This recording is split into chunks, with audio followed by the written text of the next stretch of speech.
yung timing natin ngayon guys. Yan. Camshaft,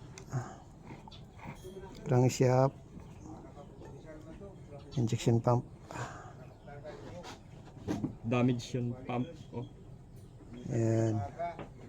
damage yun. Yan ang mga timing niya. Yan ang idler gear. A, B, C. Yan ang timing niya guys sa engine.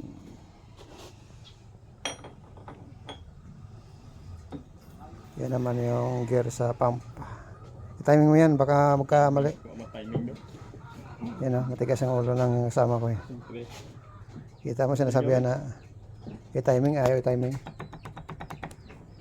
Timing mo yan, ayusin mo yung timing. Timing. Yan o. Ito, di ba? Oo, sabi nga baliktad eh. Yan.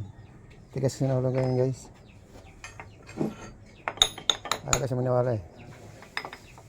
Oo, tingnan mo.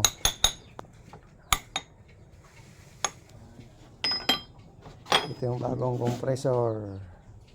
Tanaw na eh. Review mo. Bukas pa ito mayayari guys. Check to gitu eh. Ito po nga. Opo. Yan. Yan pa ang crankcase, hindi pa ang salpak. Ito yung front cover. Yan naman yung oil cooler. Oil cooler yan, yan. Yan ang oil cooler. Diyan nagpapalamig ng langis. Kaya tinawag na oil cooler.